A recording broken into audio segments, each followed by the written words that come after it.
செய்தியாக பார்க்குறீங்க. அது ஒரு செய்தி இல்லை. ரொம்ப நாளாக அவங்க இதைத்தான் செய்வாங்கன்னு எல்லாருக்கும் தெரியும்.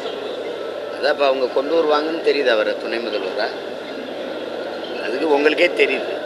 எங்கள் ஐயாலாம் எவ்வளோ பெரிய மனிதன், எஸ்எஸ் பழனி மாணிக்கம், அவரை வச்சு சொல்கிறாங்க. இது ஒருத்தர் தான் சொல்கிறார்ல, நாங்கள் கொத்தடிமைன்னு கூட எங்களை சொல்லுங்கன்றாங்க. அவங்கெல்லாம் அவங்க வயசெல்லாம் பாருங்கள் எவ்வளோ பெரியவங்க.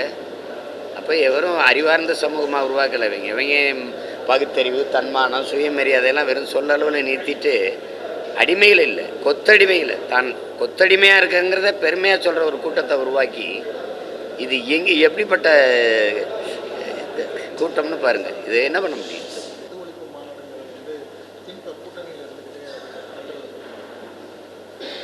இல்லை, கூட்டணியில் இருந்தால் நடத்தக்கூடாதுன்னு இல்லை. ஆனால் என்னுடைய தனிப்பட்ட என்னுடைய கருத்து, ஒரு எங்கள் அண்ணனோ எங்கள் ஐயாவோ என்ன எங்களுக்குன்னு இருந்த அரசியல் ஆற்றல் 2 பேர் தான் தமிழ் இனத்துக்குன்னு. ஒன்று எங்கள் ஐயா, இன்னொன்று எங்கள் அண்ணன் திருமணம். 2 பேரும் என்னென்னா, யார் மதுவை ஒழிக்கிறாங்களோ அவங்களோட நாங்கள் கூட்டணி வைப்போம்னு நின்றுருந்தா, சாதிவாரி கணக்கெடுப்பு எடுத்து உரிய இட பகிர்வை பிரித்து கொடுக்குறவங்க எவங்களோ அவங்களோட நாங்கள் கூட்டணி வைப்போம் நின்றுருந்தா இது எப்போது சாத்தியப்படுத்தியிருக்கலாம். அது அந்த நேரத்தில் செய்ய முடியாமல் விட்டதுனால இப்போ அது இவ்வளோ தூரம் வருது. அவர் எண்ணம், அவருடைய நோக்கம் சரியானது தானே. ஆனால் இந்த கூட்டணி இருக்கனால அவர் அதுதான் இது. இப்போ அது செய்ய முடியல. ஏன்னா சாராயத்தை காய்ச்சி, ஆலையை வச்சு காய்ச்சி அதை விற்கிற ஆளுகளே அந்த ஆளுங்க தான். கொலை செய்கிறவங்க கூட இருந்துட்டு இப்படி கொண்டுட்டானே பாவி, இப்படி வெட்டிட்டானே பாவின்னு பேசுகிறது எப்படியோ அப்படித்தான் அது ஆயிடுச்சு. அதனால் அவர் மது ஒழிப்பு ஒழிக்கணுங்கிற அந்த நோக்கத்தை யாரும் விமர்சிக்க முடியாது. அது சரியானது தான்.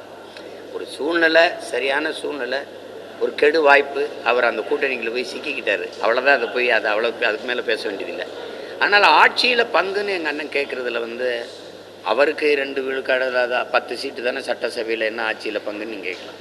ஆனால் அவரோட வாக்கு இல்லாமல் நீங்கள் அதிகாரத்துக்கு வந்துட்டீங்களான்னு கேள்விக்கு பதில் இருக்கா? திருமாவளவே ஒன்றும் இல்லை தானே, கம்யூனிஸ்ட்டுக ஒன்றும் இல்லை தானே, மதிமுக ஒன்றும் இல்லை, இஸ்லாமிய அமைப்புகள் ஒன்றும் இல்லை. நீங்கள் தான் பெரிய ஆள். இப்போ தனிச்சு நின்று வென்றுவாங்க. இங்கே எல்லாரும் வாக்கும் வேணும், ஏன்னா அதிகாரத்தை நான் தான் வச்சுக்கிடுவேன் அப்படிங்கிறது ஏற்படுவதில்லை. அப்படி பேசுகிற நீங்கள் இந்திய ஒன்றிய அமைச்சரவை இருக்குல்ல, மத்திய அரசுன்னு இருக்குல்ல, அதில் போய் ஏன் கூட்டணியில் போய் அந்த ஆட்சியில் போய் பங்கு இருக்கிறீங்க? பங்கு கேட்குறீங்க, பங்கு இருக்கிறீங்க. 18 ஆண்டுகள் தொடர்ச்சியாக மத்திய அமைச்சரவையில் இருந்திருக்கு திமுக. அப்போனா அதுவும் கூட்டணி தான். அந்த ஆட்சியில், கூட்டணி ஆட்சியில் நீங்கள் பங்கு வைக்கிறீங்க அதிகாரத்தில். இங்கே கேட்டால் கொடுக்க மாட்டேங்கிறீங்க. இது எப்படி? அதை தான் அவர் கேட்குறாரு. அவர் கேள்வி சரியானது தானே. அதை எல்லாரும் வலியுறுத்தினா நீங்கள் என்ன பண்ணுவீங்க? இப்போ இந்த கட்சியெல்லாம் கூட்டணி ஆட்சியில் எங்களுக்கு பங்கு தந்தால் கூட்டணிக்கு வரோம்னு சொல்லிட்டா என்ன பண்ணுவீங்க?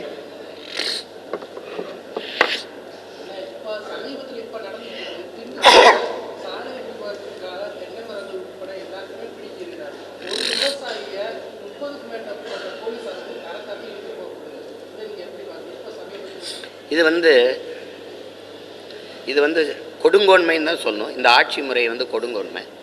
இவங்களுக்கு வேளாண்மையை பற்றியோ, விளைநிலங்களை பற்றியோ, மரம் செடி கொடிகளை பற்றியோ ஒரு துளியும் கவலை கிடையாது. உங்களுக்கு கேரளாவிலலாம் இந்த மாதிரியான சாலை போடுதல் இதுக்காக மரங்களை வெட்டி நீங்கள் பார்த்துருக்கீங்களா? இப்போ ஒன்று கேட்குறேன். இப்போ நீங்கள் வாங்க, அக்டோபர் 30க்கு என்னோட வாங்க. போன 30க்கு வந்தீங்களான்னு பாருங்கள், தாத்தா தெய்வ திருமன் முத்துராமலிங்கத்தோர் நினைவிடத்துக்கு. இதுக்கு முன்னாடி இவ்வளவு கொடுமை நடந்திருக்கான்னு நீங்கள் பாருங்கள். அது ஒரு கோயிலாக வச்சு வழிபடுறாங்க மக்கள். வழிபாட்டு தலத்தில் இப்போ முருகன் கோயில் இருக்குது, திருத்தணியில் விழான்னு வச்சுக்கிறோங்க. என் கட்சி கொடியை கட்டி, அப்புறம் அதிமுக கட்சி கொடியை கட்டி, திமுக கட்சி கொடியை கட்டி, காங்கிரஸ் பிஜேபி கட்சி கொடியை கட்டினா அது என்னவாக இருக்கும்? கோயிலாக இருக்குமா, இல்லை கூட்டமாக கட்சி கூட்டமாக இருக்குமா? நீங்கள் தாத்தாவோட நினைவிடத்தில் போன தடவை இந்த கட்சிகள் செஞ்ச அட்டுழியம். 3 கிலோமீட்டருக்கு தாரோட வாழை மரத்தை நட்டு பல ஏக்கர்கள் கரும்பு அழித்து, அப்போ கரும்பு வாழைலாம் உங்களுக்கு அவ்வளவு கேவலமாக போச்சு. விளைய வச்ச விவசாயினுடைய பாட்டை கவனிக்காமல் வாழையினுடைய மதிப்பு என்ன, கரும்பினுடைய மதிப்பு என்ன, எவ்வளவு சத்துள்ள உணவுப் பொருள், விலை மதிப்புக்கு மிக்க ஒரு பொருள், விளைபொருள்கள். அதை என் சனம் போகும்போது அந்த வாழைத்தாரை பிடிச்சி இழுக்கிறதும் அந்த கரும்பு அத்துக்கிட்டு போகிறதையும் பார்க்கும்போது இதெல்லாம் என்னடி அவ்வளோ பெரிய கொம்பை உன்னை வாழைத்தாறு கரும்பு கட்டி வரவே தான் வருவியா? எப்படி இதிலிருந்து தெரியலையா விவசாயத்தினுடைய அருமை அவங்களுக்கு எவ்வளோ தூரம் தெரிஞ்சிருக்குன்ட்டு? நீங்கள் விவசாயியை பிடிச்சி இழுத்தாருன்றீங்க. இங்கெல்லாம் பேசுவார், டெல்லியிலே தீவிரவாதியை போல விவசாயிகள் நடத்துகிறார்கள் என்று பேசுவாங்க. அதே மேல்மாவில் சிப்காட் தொழிற்சாலைக்கு எதிராக விளைநிலத்தை பறிக்காதேன்னு போகிறான்னு விவசாயிகள் மேலே குண்டாஸ் போட்ட ஆட்சியார். விவசாயி மேலே குண்டர் சட்டத்தில் கைது பண்ணி உள்ள போட்டது யார்? இவங்க தானே. அப்புறம் நீங்கள் விவசாயியை போய் இழுக்கிறாங்க 15 வருங்க. மரத்தின் அருமை இவங்களுக்கு தெரியுமா? அந்த சாலை அவளை வெட்டி போட்டு 100 ஆண்டு கால மரத்தை ஒரே நேரத்தில் வெட்டி சாய்க்கிறேன். நீ அதுக்கு பதிலாக நட்டு வளர்ப்பிய. எப்போ வளர்த்து முடிக்க?